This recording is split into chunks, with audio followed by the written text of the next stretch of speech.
ଜୟ ଜଗନ୍ନାଥ ପିଲାମାନେ। ଚାଲନ୍ତୁ ଆଜି ଓଡ଼ିଶାର ନଦୀ ବିଷୟରେ ଆଲୋଚନା କରିବା, ଯାହାକି ତୁମମାନଙ୍କର ଆର୍ଆଇ ଏଆର୍ଆଇ ଅମିନ ଆଇସିଡିଏସ୍ ଏକ୍ଜାମରେ ଆସୁଥିବା ପ୍ରଶ୍ନ।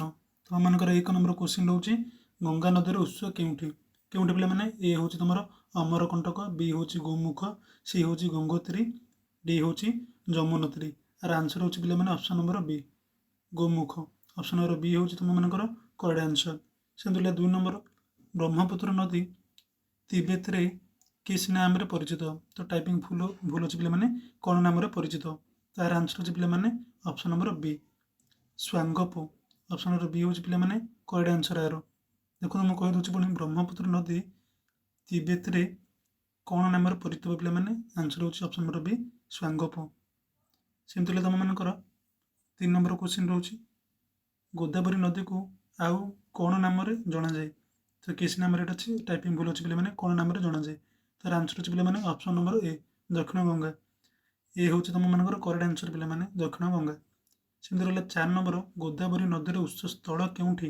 केउठी पे जमी यार आंसर हूँ पे option number A, Nashik. Option number A हूँ पे करेक्ट आंसर पे नासिक। सेमती तुम मनकर 5 नंबर, कुष्ठ नदी। कुष्ठ नदी क्यों सागर को प्रवेश करे? टाइपिंग भूल कुष्ठ नदी क्यों सागर को प्रवेश करे? कौन पे यार आंसर हूँ option number B, Bangopasagar. Option number B हूँ तुम मान करेक्ट आंसर पे।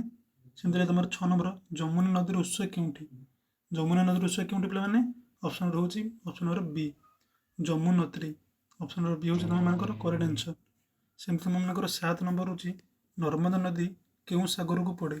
क्यों सागर को पड़े पे? यार आंसर हूँ ऑप्शन नंबर ए, आरब सागर। आरब सागर हूँ तुम मान करेक्ट आंसर। 8 नंबर हूँ गोदावरी और कृष्ण नदी मध्य अंचल कौन कहुए? टाइपिंग भूल क्वेश्चन अच्छी, कृष्ण नदी मध्य अंचल कौन कहुए? यार आंसर हूँ पे ऑप्शन नंबर कौन कहले? ऑप्शन नंबर ए हूँ दोआब। ऑप्शन नंबर ए हूँ तुम मान करेक्ट आंसर, दोआब। सेमती तुम मान गंगा नदी 9 नंबर, गंगा नदी क्यों सागर को प्रवेश करे? क्यों सागर को प्रवेश करे पे? यार आंसर हूँ ए, बंगोपसागर। ऑप्शन ए हूँ तुम मान करेक्ट आंसर। 10 नंबर हूँ तुम मान नर्मदा और ताप्ती नदी दुहे क्यों दिग को प्रभावित हुए? कि दिग को प्रभावित हुए पे? ऑप्शन नंबर बी हूँ पश्चिम, पश्चिम दिग को प्रभावित हुए। ऑप्शन नंबर बी हूँ करेक्ट आंसर। सेमती तुम मान 11 नंबर, भारतर सबुठारु दीर्घतम नदी केउठी? केउठी पे? यार answer is option number B, Ganga नदी।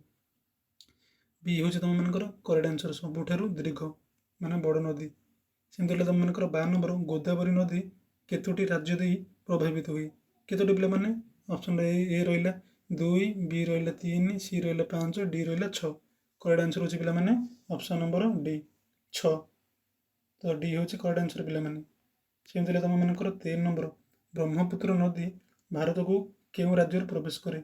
क्यों राज्य प्रवेश करे? 13 नंबर ऑप्शन नंबर ए हूँ अरुणाचल प्रदेश।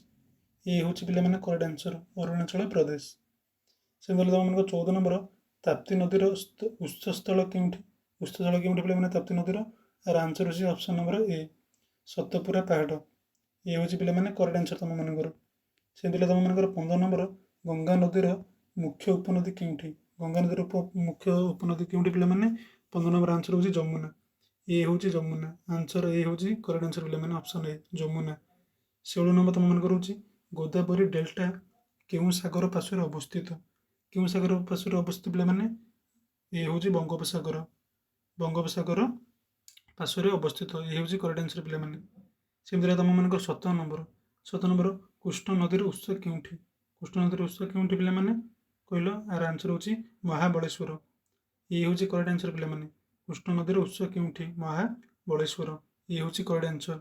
सेमती रहा तुम मान 18 नंबर, गोदावरी नदी क्यों सागर में पड़े? क्यों सागर में पड़े पे? यार आंसर हूँ ऑप्शन नंबर ए, बंगोपसागर। ये हूँ तुम मान करेक्ट आंसर पे। तो सेमती तुम मान भारतर सबुठारु पश्चिम दिग को प्रभावित नदी केउठी? पश्चिम दिग को नदी प्रभावित हुई पे? कहल ऑप्शन ए हूँ नर्मदा। ये हूँ नर्मदा। ये हूँ करेक्ट आंसर पे, नर्मदा। 20 नंबर तुम मान ब्रह्मपुत्र नदीर अन्य नाम। अन्य नाम कौन पे? ब्रह्मपुत्र नदीर अन्य नाम हूँ ऑप्शन नंबर ए, स्वांगपो। ये हूँ पे करेक्ट आंसर, स्वांगपो। तो सेमती तुम मान 21 नंबर, गोमती नदी क्यों नदीर उपनदी? क्यों नदीर उपनदी पे? ये हूँ गंगा। ये हूँ करेक्ट आंसर पे, गंगा नदी। ବୁଝିଲ ତ? 22 ନମ୍ବର ତୁମମାନଙ୍କର ଗୋଦାବରୀ ନଦୀର ମୁଖ୍ୟ ଉପନଦୀ କେଉଁଠି? ଗୋଦାବରୀ ନଦୀର ମୁଖ୍ୟ ଉପନଦୀ କେଉଁଠି ପିଲାମାନେ? ଏଇଟା ଆର ଅପସନ୍ ନମ୍ବର ଏ ହେଉଛି ଇନ୍ଦିରାବତୀ। ଇନ୍ଦିରାବତୀ ହେଉଛି ଗୋଦାବରୀ ନଦୀର ମୁଖ୍ୟ ଉପନଦୀ। ଇଏ ହେଉଛି ପିଲାମାନେ କରେକ୍ଟ ଆନ୍ସର ତୁମମାନଙ୍କର। ସେମିତି ରହିଲା ତୁମମାନଙ୍କର 23 ନମ୍ବର, ଭାରତର ସବୁଠାରୁ ଛୋଟ ନଦୀ କେଉଁଠି? କେଉଁଟା ଛୋଟ ନଦୀ ପିଲାମାନେ? ଅପସନ୍ ନମ୍ବର ସି ହେଉଛି ମୀନାକ୍ଷୀ। ସବୁଠାରୁ ଛୋଟ ନଦୀ ହେଉଛି ମୀନାକ୍ଷୀ। ତ ସି ହେଉଛି ତୁମମାନଙ୍କର କରେକ୍ଟ ଆନ୍ସର ପିଲାମାନେ। ତୁମମାନଙ୍କ 24 ରହିଲା ଲୁଣି ନଦୀ କେଉଁ ରାଜ୍ୟରେ ପ୍ରଭାବିତ ହୁଏ? କେଉଁ ରାଜ୍ୟରେ ପ୍ରଭାବିତ ହୁଏ ପିଲାମାନେ? ଲୁଣି ପାଣି କେଉଁ ରାଜ୍ୟରେ ପ୍ରଭାବିତ ହୁଏ? 24 ନମ୍ବର ଦେଖିଲ। ଆର ଆନ୍ସର ହେଉଛି ପିଲାମାନେ ଅପସନ୍ ନମ୍ବର ଏ, ରାଜସ୍ଥାନ। ଏ ହେଉଛି କରେକ୍ଟ ଆନ୍ସର ପିଲାମାନେ। ରାଜସ୍ଥାନରେ ଲୁଣି ରାଜ୍ୟରେ ଲୁଣି ନଦୀ ତ ପ୍ରଭାବିତ ହୁଏ, ସେଇଟା ହେଉଛି ରାଜସ୍ଥାନ। ସେମିତି ହେଲା ତୁମମାନଙ୍କର 25 ନମ୍ବର, ଲୁଣି ନଦୀର ପାଣି କ'ଣ ପ୍ରକାର, କିସ୍ ପ୍ରକାର ଟାଇପିଂ ଭଲ ଅଛି, କ'ଣ କେଉଁ ପ୍ରକାର ପିଲାମାନେ, କେଉଁ ପ୍ରକାର ଲୁଣି ନଦୀର ପାଣି କେଉଁ ପ୍ରକାରର କହିଲ? Easy question. ଆର ଆନ୍ସର ହେଉଛି ପିଲାମାନେ ଲୁଣିଆ। ଲୁଣି ନଦୀର ପାଣି କେଉଁ ପ୍ରକାର ମତଲବ ଲୁଣିଆ। ବି ହେଉଛି କରେକ୍ଟ ଆନ୍ସର ପିଲାମାନେ। 26 ନମ୍ବର ତୁମମାନଙ୍କର ହେଉଛି ଭାରତରେ ନଦୀ ଗୁଡ଼ିକ କେତୋଟି ପ୍ରମୁଖ ନିକାଶ ବେସିନରେ ବିଭକ୍ତ? ତାର ଆନ୍ସର ହେଉଛି ପିଲାମାନେ 26 ନମ୍ବର ଆନ୍ସର ହେଉଛି ବି। ଅପସନ୍ ନମ୍ବର ବି ହେଉଛି ତୁମମାନଙ୍କର କରେକ୍ଟ ଆନ୍ସର ପିଲାମାନେ। ସେମିତି ହେଲେ ତୁମମାନଙ୍କର 27 ନମ୍ବର ହେଉଛି ନର୍ମଦା ଓ ତାପ୍ତି ନଦୀ ପ୍ରଭାବିତ ହୁଏ ଡ୍ୟାସ୍ କ'ଣ ପିଲାମାନେ? ଆର ଆନ୍ସର ହେଉଛି ଅପସନ୍ ନମ୍ବର ବି, ବିନ୍ଧ୍ୟ ଓ ସତପୁରା ପାହାଡ଼ ମଧ୍ୟରେ। କେଉଁ ନଦୀ ଇଏରେ ପ୍ରଭାବିତ ହୁଏ? ନର୍ମଦା ଓ ତାପ୍ତି, ବିନ୍ଧ୍ୟ ଓ ସତପୁରା ପାହାଡ଼ ମଧ୍ୟରେ। ବି ହେଉଛି କରେକ୍ଟ ଆନ୍ସର ପିଲାମାନେ।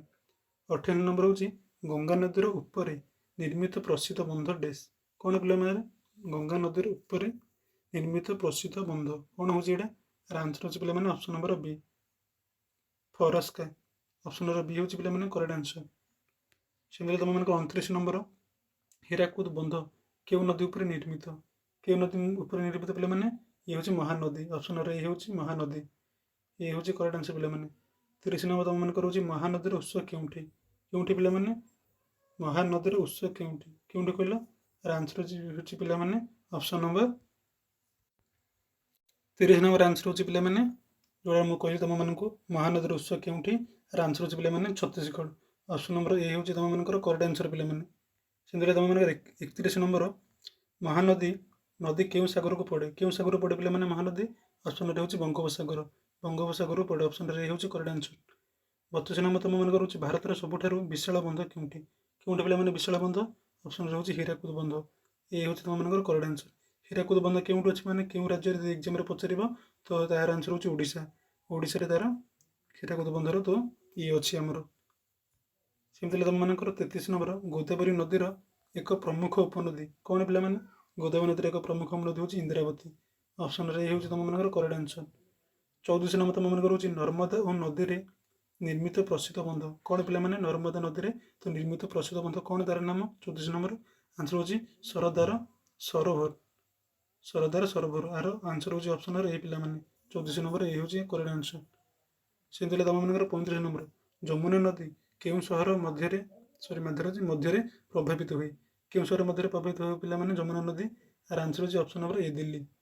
ଅପସନ୍ ନମ୍ବର ଏ ହେଉଛି ତୁମମାନଙ୍କର କରେକ୍ଟ ଆନ୍ସର ପିଲାମାନେ। 36 ନମ୍ବର ହେଉଛି ଭାରତର ସବୁଠାରୁ ବିଶାଳ ନଦୀ ବେସିନ୍ କେଉଁଠି? କେଉଁଠି ପିଲାମାନେ ଭାରତର ସବୁଠାରୁ ବିଶାଳ ନଦୀ? ଅପସନ୍ ନମ୍ବର ଏ ହେଉଛି ଗଙ୍ଗା ନଦୀ। ଏ ହେଉଛି ତୁମମାନଙ୍କର କରେକ୍ଟ ଆନ୍ସର ପିଲାମାନେ, ଗଙ୍ଗା ନଦୀ। 87 ନମ୍ବର ତୁମମାନଙ୍କର ରହୁଛି ଗୋଦାବରୀ ଓ କୃଷ୍ଣ ନଦୀ ମଧ୍ୟରେ ଭୂମିକା କୁହାଯାଏ ଡ୍ୟାସ୍ କ'ଣ ପିଲାମାନେ ଭୂମିକା ଏହାର? ତ 37 ନମ୍ବର ଆନ୍ସର ହେଉଛି ଏ, ଡୋଆବ୍। ଅପସନ୍ ଏ ହେଉଛି ତୁମମାନଙ୍କର କରେକ୍ଟ ଆନ୍ସର ପିଲାମାନେ। 38 ନମ୍ବର ପିଲାମାନେ, ବ୍ରହ୍ମପୁତ୍ର ନଦୀର ମୁଖ୍ୟ ଉପନଦୀ କେଉଁଠି? କେଉଁଠି ପିଲାମାନେ? ଅପସନ୍ ନମ୍ବର ଏ ହେଉଛି ତିସ୍ତା। ଅପସନ୍ ନମ୍ବର ଏ ହେଉଛି ପିଲାମାନେ କରେକ୍ଟ ଆନ୍ସର। ସେମିତି ହେଲେ ତୁମମାନଙ୍କର 39 ନମ୍ବର, ଗଙ୍ଗା ଓ ବ୍ରହ୍ମପୁତ୍ର ଯୋଗେ ଗଠିତ ବିଶାଳ ଡେଲ୍ଟା ଡ୍ୟାସ୍ କ'ଣ ପିଲାମାନେ? 39 ନମ୍ବର ହେଉଛି ଅପସନ୍ ଏ ହେଉଛି ସୁନ୍ଦରବନ ଡେଲ୍ଟା। ସୁନ୍ଦରବନ ଡେଲ୍ଟା ହେଉଛି ମେନ୍ ଆଙ୍କର ତ ବିଶାଳ ଗଠିତ। ଏ ହେଉଛି ପିଲାମାନେ ତୁମମାନଙ୍କର କରେକ୍ଟ ଆନ୍ସର। 40 ନମ୍ବର ତୁମମାନଙ୍କର ହେଉଛି ସୁନ୍ଦରବନ ଡେଲ୍ଟା ବିଶ୍ୱରେ କିସ୍ ପାଇଁ ପ୍ରସିଦ୍ଧ? କ'ଣ ପାଇଁ ପ୍ରସିଦ୍ଧ ପିଲାମାନେ? ସୁନ୍ଦରବନ ଡେଲ୍ଟା ବିଶ୍ୱରେ କ'ଣ ପାଇଁ ପ୍ରସିଦ୍ଧ? ଏହାର ଆନ୍ସର ହେଉଛି ଯେଉଁଟା ରହିଲା ତୁମମାନଙ୍କର ବାଘ, ତାର ଯେଉଁଟା ତୁମମାନଙ୍କ ରୟାଲ ବେଙ୍ଗଲ ଟାଇଗର। ତ ୟା ପାଇଁ ସୁନ୍ଦରବନର ତ ବିଶ୍ୱ ପାଇଁ ତ ଡେଲ୍ଟା ପ୍ରସିଦ୍ଧ ପିଲାମାନେ। ଅପସନ୍ ବି ହେଉଛି ତୁମମାନେ କରେକ୍ଟ ଆନ୍ସର। ତ ପିଲାମାନେ ଆଜି ତୁମମାନଙ୍କର 40ଟି କ୍ୱେଶ୍ଚିନ୍ ଥିଲା ଆଜି, ତ ଯେଉଁଟା ତୁମମାନଙ୍କର ଆଗାମୀ ଏକ୍ଜାମ୍ ପାଇଁ ଜରୁରୀ। ତ ଭିଡ଼ିଓ ଯଦି ବୁଝିପାରିନାହାନ୍ତି ତ ଷ୍ଟାର୍ଟିଂରୁ ପୁରା ସ୍କିପ୍ ନ କରି ପୁରା ଷ୍ଟେପ୍ ବାଇ ଷ୍ଟେପ୍ ବୁଝନ୍ତୁ। ତ ଏକ୍ଜାମ୍ ବି ତୁମମାନଙ୍କ ପାଇଁ ବହୁତ ଜରୁରୀ। ତ ଆଜି ଥିଲା ଗୋଟେ 40ଟା କୋଶ୍ଚିନ୍। ପୁଣି ନେକ୍ସଟ ଅପଡେଟ୍ ଆସିଲେ ତୁମେମାନେ ଜାଣିପାରିବେ। ତ ଚ୍ୟାନେଲ୍ ଯଦି ନୂଆ ଥିବେ ସବସ୍କ୍ରାଇବ୍ କରିଦେବେ। ତ କୌଣସି ଯଦି ଡାଉଟ୍ ଥିବ ତ କମେଣ୍ଟରେ ଜଣାଇବେ ପିଲାମାନେ। ରହୁଛି।